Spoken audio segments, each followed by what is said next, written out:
주시는 말씀입니다. 사도행전 18장 1절부터 6절의 말씀입니다. 사도행전 18장 1절부터 6절입니다. 제 성경책으로 신약성경 219면에 있습니다.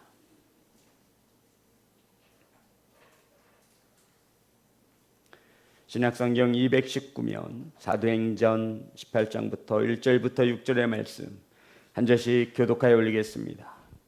그 후에 바울이 아덴을 떠나 고린도에 이르러 아굴라라 하는 본도에서 난 유대인 한 사람을 만나니 글루디의 모든 유대인을 명하여 로마에서 떠나라 한고로 그가 그 안에 브리스길라와 함께 이달리아로부터 새로 온지라.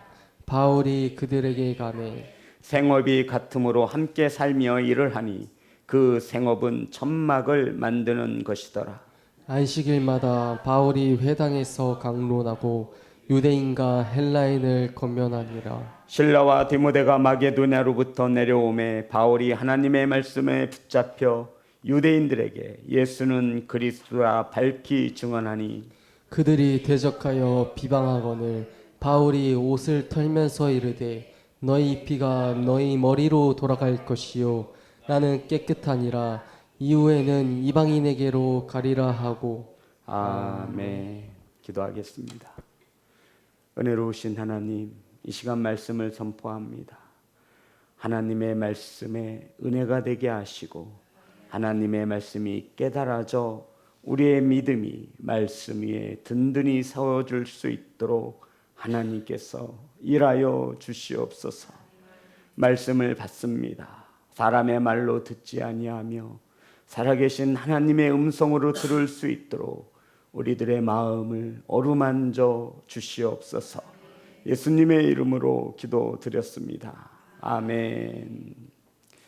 인사 나누겠습니다. 사랑합니다. 축복합니다.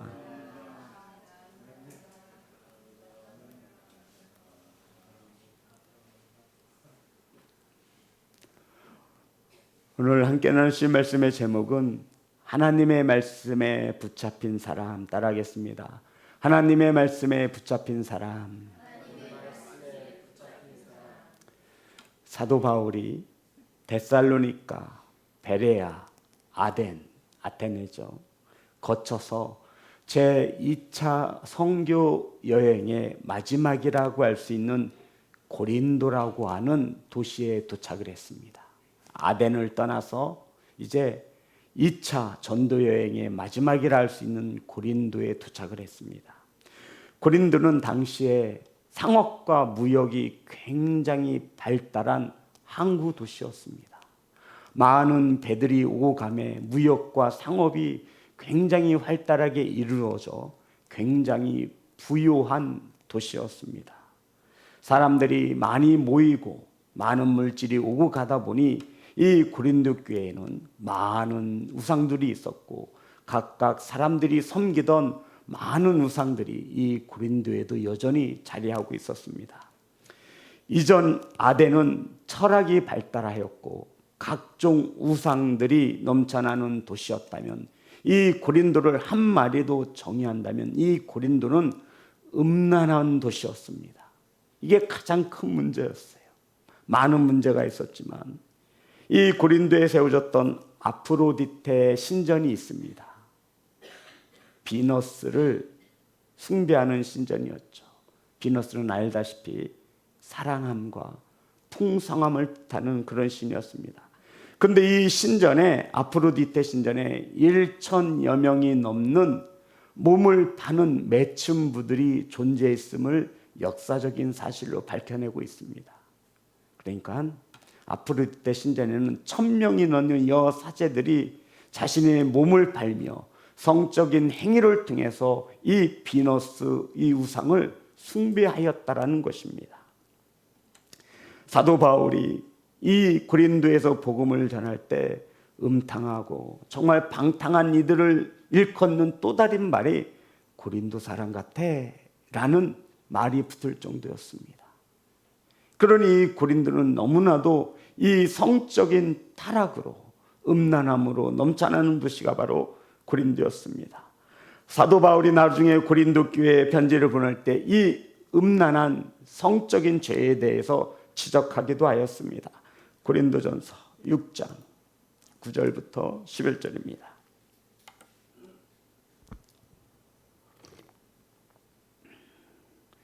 다 같이 합독합니다. 시작. 불의한 자가 하나님의 나라를 유업으로 받지 못할 줄을 알지 못하느냐.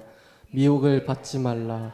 음행하는 자나 우상 숭배하는 자나 간음하는 자나 탐색하는 자나 남색하는 자나 도적이나 탐욕을 부리는 자나 술 취하는 자나 모욕하는 자나 속여 빼앗는 자들은 하나님의 나라를 유업으로 받지 못하리라. 이와 같은 자들이 있더니 주 예수 그리스도의 이름과 우리 하나님의 성령 안에서 씻음과 거룩함과 의롭다 하심을 받았느니라.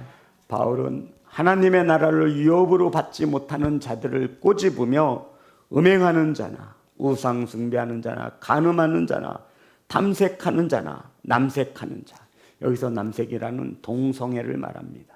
이 당시 고린도에도 동성애가 넘쳐나고 있었어. 이러한 자들은 절대로 하나님의 나라를 유업으로 받지 못한다라고 말하고 있습니다. 다 성적인 죄와 음란함과 관련된 그러한 죄들을 이 바울이 고린도 교회에 편지를 보내면서 이것을 집어내고 있는 것입니다. 그만큼 이 고린도 교회는 성적으로 굉장히 타락하고 문란한 도시였습니다. 바울이 아덴을 떠나서 이 고린도 교회에서 복음을 전할 때, 고린도에서 복음을 전할 때, 음란이 넘쳐나는 이 도시에 복음을 전하고자 할 때 하나님께서 귀한 만남을 주십니다. 부부이지요. 자, 오늘 본문의 말씀 1절부터 3절입니다. 합독합니다. 시작. 그 후에 바울이 아덴을 떠나 고린도에 이르러 아골라라는 본도에서 난 유대인 한 사람을 만나니 글라우디오가 모든 유대인을 명하여 로마에서 떠나라 한 고로 그가 그 아내 브리스길라와 함께 이달리아로부터 새로운지라. 바울이 그들에게 감해 생업이 같음으로 함께 살며 일을 하니 그 생업은 천막을 만드는 것이더라.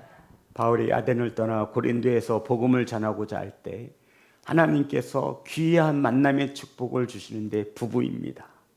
아굴라와 브리스길라입니다.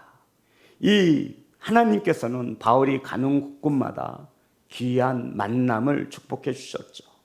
빌립보에서는 자두장사 루디아가 있었고, 루스다와 이고니온에는 디모데가 있었고, 그리고 고린도에는 아굴라와 브리스길라라고 하는 부부를 준비하셔서 바울의 사역을 돕도록 하셨다는 것입니다. 3절입니다.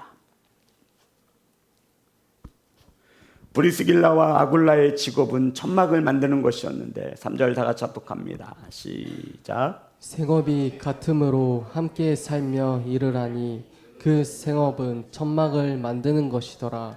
그러니까 생업이 같았대요. 누구랑 같았다라는 거죠? 바울과 같았다라는 것입니다. 성도 여러분, 바울이 천막을 만들 줄 알았을까요? 라는 생각은 한 번도 안 해보셨죠? 저는 이런 궁금증이 생겨요. 바울은 로마의 시민권을 가진 자였습니다. 바울은 스승인 가말리엘 학문에서 최고의 학문을 배웠습니다. 이랬던 바울이 언제, 여기서 말하는 천막은 가죽 수공예 제품을 만드는 것을 뜻하기도 합니다. 당시 천막은 동물의 가죽으로 만들었습니다. 과연 바울이 유대인으로서 공부하기에도 바빴을 텐데 언제 이 천막 만드는 일을 배웠기에 성경은 브리스길라와 아굴라와 같은 생업, 같은 직업을 가졌다라고 우리에게 소개하느냐 말입니다. 성도 여러분, 유대인의 문화를 알면 이 말씀이 납득이 갑니다. 유대인들은 반드시 자녀들에게 세 가지를 주어야 했습니다. 유대인들은 자녀들에게 반드시 세 가지를 주어야 합니다. 첫 번째가 무엇이냐면 지식입니다. 집을 팔아서라도 책을 사줬습니다. 두 번째가 유산입니다. 부모들은 자녀에게 꼭 조금이라도 유산을 남겨주었습니다. 세 번째가 무엇이냐면 한 가지 기술입니다. 이들의 문화에서 그의 아들에게 기술을 가르치지 않는 것은 아버지가 아들을 도둑놈으로 키우는 것이라고 할 격언이 있을 정도였습니다. 그러니 유대인의 가정에서는 아버지의 직업이 아버지가 기술을 가르쳐주면 그것을 가업을 이어서 아들이 또한 그 아버지의 직업, 생업을 따라가는 것이 일반적이었습니다. 아마 바울 또한 아버지를 통해서 이 천막 만드는 일을 배움으로 성경은 우리에게 가르쳐 주시기를 아굴라와 브리스길라와 같은 생업을 가졌다라고 말하고 있습니다. 그러니까 바울의 사역을 물심양면 도왔던 아굴라와 브리스길라 또한 천막을 만드는 부부였습니다. 이게 뭐냐면 직업을 가졌던 부부였음을 말하고 있죠. 이 직업을 가졌던 부부가 아굴라와 브리스길라가 사도 바울의 사역을 도왔습니다. 무엇으로 도왔냐는 말이죠? 네, 그가 먹고 살 수 있도록, 선교할 수 있도록, 전도할 수 있도록 물질로 헌신하며 섬겼음을 뜻하는 것입니다. 더 놀라운 것은 같은 집에 함께 살았습니다. 아이고, 생각만 해도 깝깝하죠. 제가 우리 안태호 장로님 집에 가서 같이 산다고 생각해 보세요. 아이고, 우리 안경 원사님 아마 숨 막히신 거. 옷을 편하게 입고 있겠어요. 식사는 어떻게 할 거야? 제가 입맛이 또 유독 까다로워요. 그런데 성경은 아굴라와 브리스길라가 바울과 한 집에 살았답니다. 더 놀라운 것은 고린도전서 16장 19절입니다.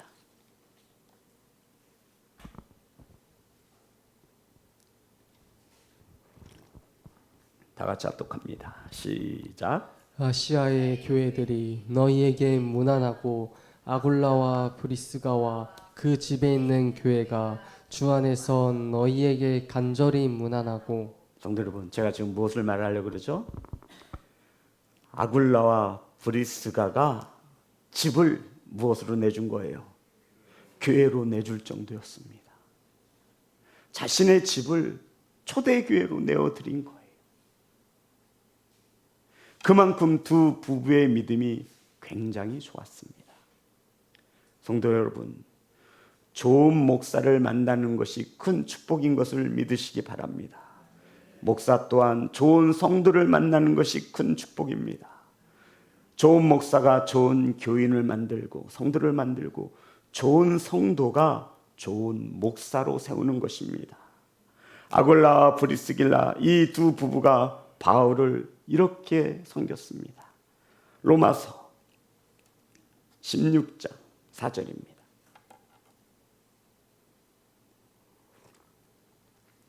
이 부부가 바울을 어떻게 섬겼냐면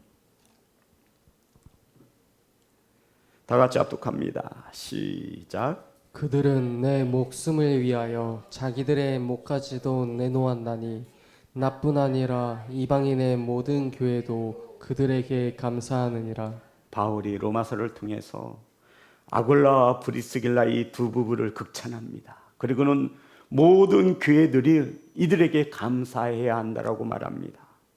바울을 위하여 복음을 위하여 자신들의 목숨까지도 기꺼이 내어줄 줄 아는 성도였다라는 것입니다. 사랑하는 성도 여러분, 하나님께서는 이러한 부부를 택하시어 바울을 섬기라고 인생의 가장 큰 축복의 만남을 더하여 주신 것입니다. 이랬기에 바울이 귀한 전도 사역에 몸 마음과 온 뜻을 다해 충성할 수 있었습니다. 바울은 이러한 부부의 도움을 받아 복음을 전하기 시작합니다. 5절입니다. 합독합니다. 시작. 실라와 디모데가 마게도냐로부터 내려오매 바울이 하나님의 말씀에 붙잡혀 유대인들에게 예수는 그리스도라 밝히 증언하니.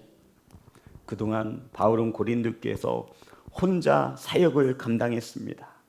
그런데 실라와 디모데가 마게도냐로부터, 우리 다 기억하시죠? 바울 혼자 건너왔잖아요.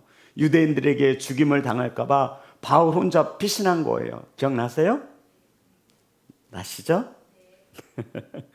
그래서 실라와 디모데는 마게도냐에 남아 있었는데, 마게도냐에 있던 이 실라와 디모데가 이 바울과 함께 바울이 있는 곳으로 찾아 내려왔다 고린도에서 힘을 합친 것입니다.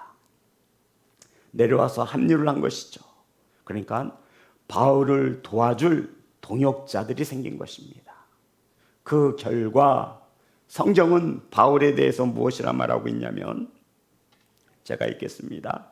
실라와 디모데가 마게도냐로부터 내려오매 바울이 하나님의 말씀에 붙잡혀 유대인들에게 예수는 그리스도라 밝히 증언하니.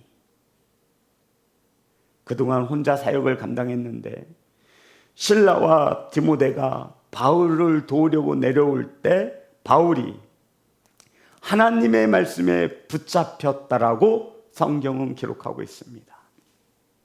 성도 여러분, 하나님의 말씀에 붙잡혀 살아가는 바울, 누구의 도움 없이는 안 됐던 거죠? 네? 누구의 도움 없이는 안 됐대요? 실라와 디모데의 동역 없이는 불가능했음을 말해주는 것입니다. 실라와 디모데가 마게도냐로부터 내려오매 바울이 하나님의 말씀에 붙잡혔다. 이게 무슨 말이에요? 실라와 디모데가 바울을 도와줄 때 바울이 온전히 하나님의 말씀에 붙잡힌 바 사역을 감당했다라는 것입니다. 그러니까 바울이 온전히 이 사역에 집중할 수 있도록 실라와 디모데가 힘을 보태준 것입니다. 사랑하는 성도 여러분, 하나님의 말씀에 붙잡힌 사도 바울은 유대인들에게 예수는 그리스도라 밝히 증언하였습니다. 예수는 그리스도시다. 성도 여러분, 당시 유대인들은 잘못된 메시아관을 가지고 있었어요.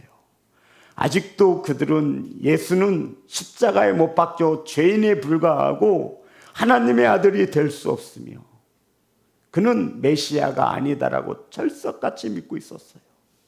그런데 바울이 디모데 실라의 동역을 받아 섬김을 받아 바울이 다시 한번 유대인들 앞에서 상당히 밝히 증언합니다.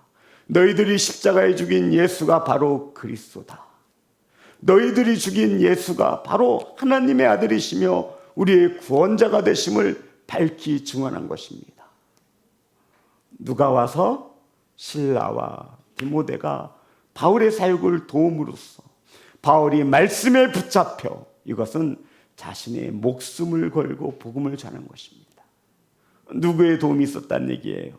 실라와 디모데의 동역이 있었기 때문에 가능했음을 하나님께서는 우리에게 가르쳐주고 있습니다. 성도 여러분, 제가 성도 여러분들의 도움이 없다면 제가 어떻게 하나님의 아들 예수 그리스도가 우리의 구원자라고 밝히 증언할 수 있겠습니까? 똑같은 거예요. 그동안 바울은 혼자서 사역을 감당했지만 이제 바울을 돕는 디모데와 실레가 같이 그 힘을 보탬으로 바울은 더욱더 무엇에 붙잡힌 바 되었죠? 말씀에 붙잡힌 바. 그동안 밝히 증언하지 못한 예수가 그리스도이심을 밝히 증언한 것입니다. 사랑하는 성도 여러분, 이 사역은 혼자 감당할 수 없습니다. 아굴라와 브리스길라처럼 바울의 사역을 물심령면으로 삼겼던 이 성도들의 도움이 있었고, 이 사역은 혼자 감당할 수 없기에 바로 실라와 디모데와 같은 동역자로 하나님께서 붙여주심을 믿으시기를 주의 이름으로 축복합니다. 그래서 하나님께서는 목회자에게 성도들을 붙여주시는 거예요. 이게 얼마나 귀한 축복입니까? 또한 하나님은 그 성도들에게 선한 종을 보내셔서 그들을 푸르른 초장으로 인도합니다. 바울은 말씀에 붙잡힌 바 되었습니다. 성도 여러분, 우리들도 말씀에 붙잡힌 바 살았으면 좋겠습니다. 어떤 삶이었기에 성경은 바울의 삶을 조명하며 바울이 하나님의 말씀에 붙잡힌 바 살았다라고 증언하고 있겠습니까? 실라와 디모데의 도움이 없었으면 이루지 못했을 것입니다. 그래서 바울은 온전히 자신이 하는 사역에 집중할 수 있었음을 말하고 있습니다. 그러할 때 유대인들에게 두려워하지 않고 무서워하지 않고 예수가 우리의 구주이심을 밝히 증언한 것입니다.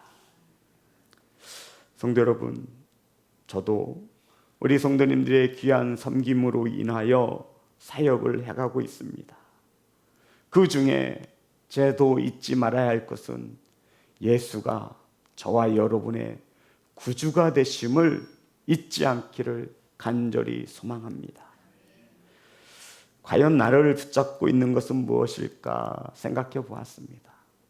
성도 여러분, 우리는 분명히 무엇인가에 붙잡혀 살아가고 있습니다. 돈에 붙잡혀 살고 있든지, 자식에게 소망을 두며 살아가고 있든지, 아니면 세상의 성공에, 아니면 어떠한 세상 것에 붙잡힌 바 된 것입니다. 그런데 바울은 온전히 하나님의 말씀에 붙잡힌 바 되었습니다. 모든 목사들의 간절한 소망일 것입니다. 어떠한 것에 에너지를 낭비하지 않고 어떠한 것에 신경을 쓰지 않으므로 온전히 하나님의 말씀에 붙잡힌 바 된 그러한 목양을 많은 주의 종들이 기도하고 있습니다. 거기에는 반드시 동역자들의 도움이 필요한 것입니다. 성도 여러분, 말씀에 붙잡힌 바 목양할 수 있도록 이 종을 살뜰히 알뜰히 섬겨주심에 감사를 드립니다. 바울이 자신의 모든 것을 걸고 전하고자 했던 것은 단 한마디였습니다.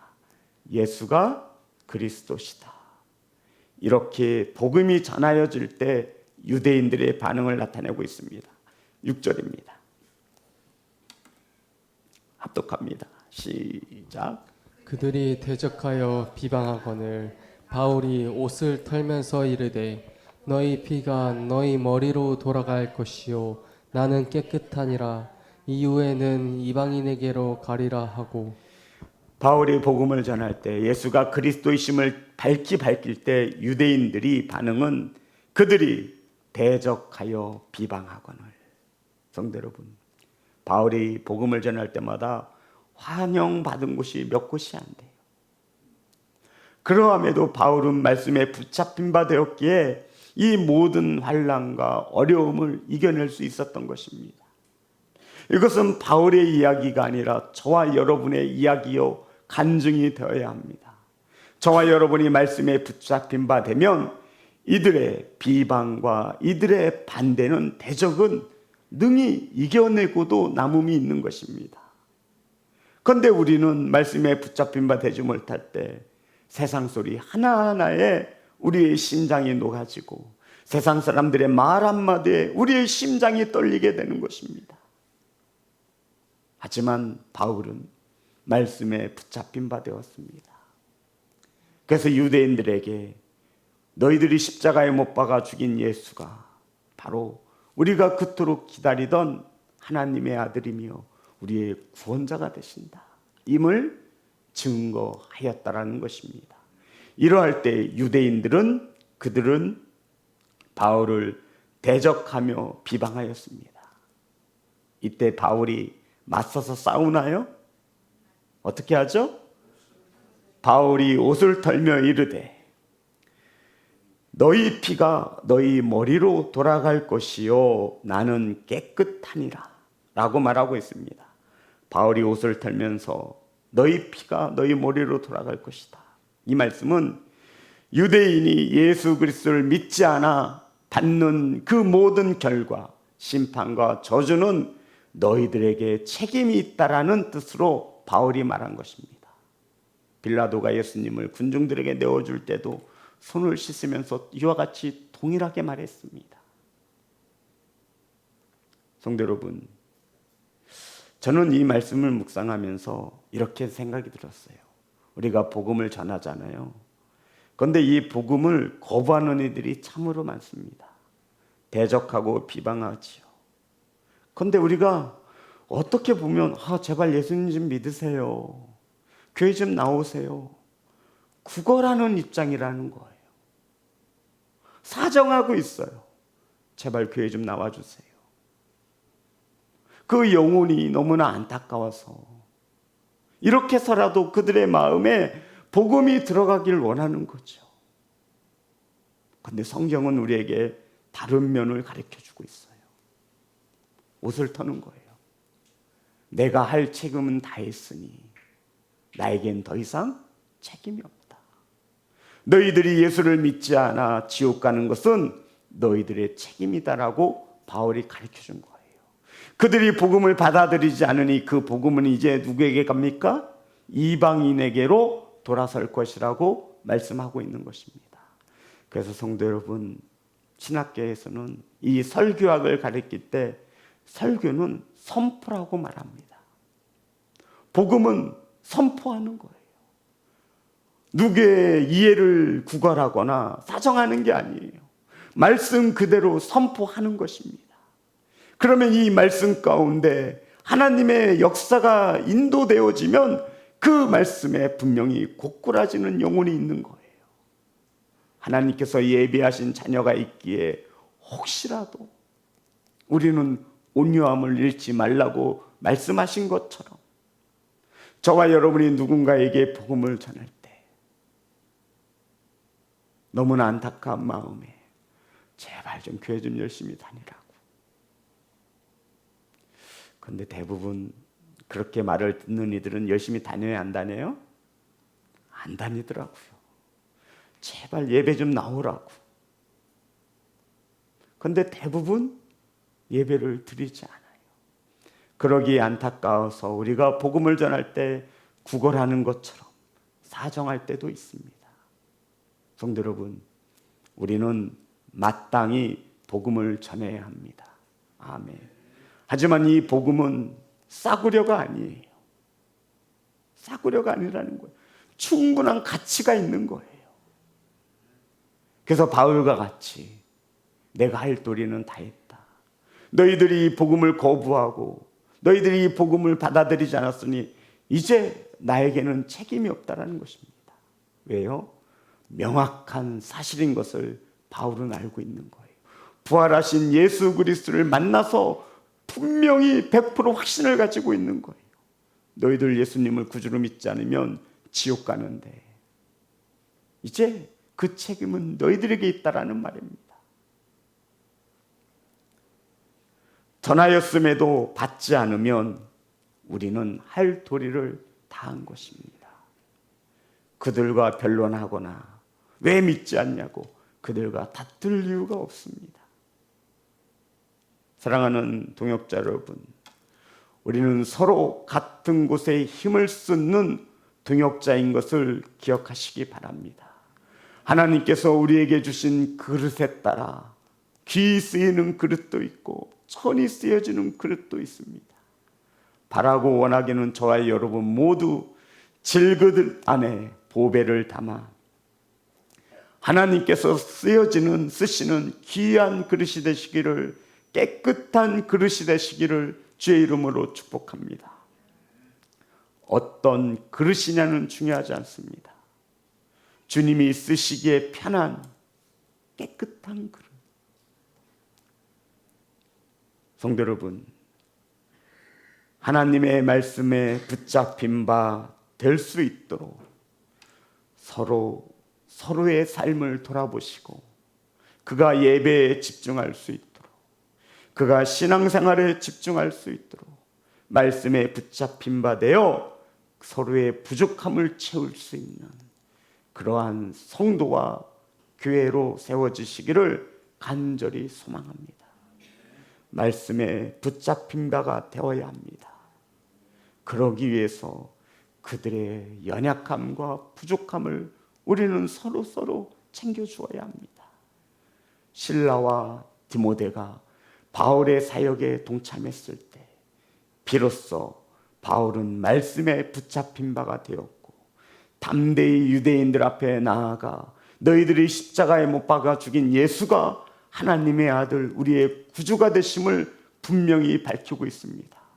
대적하는 그들에게 바울은 굽히지 않습니다. 나는 전하였으니 믿지 않음으로 너희들에게 재앙이 닥치고 하나님의 심판이 임하는 것은 이제 너희들의 책임이다라고 명확히 말씀합니다. 그리고는 너희들이 복음을 거부하였으니 이제 이 복음은 유대인들을 떠나 이방인들에게로 들어갈 것이라고 말씀하고 있습니다. 사랑하는 시온성교회 성도 여러분, 말씀에 붙잡힌 바 된 성도로 살아가시기를 주의 이름으로 축복합니다. 그러기 위해 우리는 누군가의 섬김을 필요로 할 때가 있습니다. 그 영혼이 예배에 집중할 수 있도록, 하나님을 만날 수 있도록 서로 도우시는 동역자가 되시기를 주의 이름으로 축복합니다.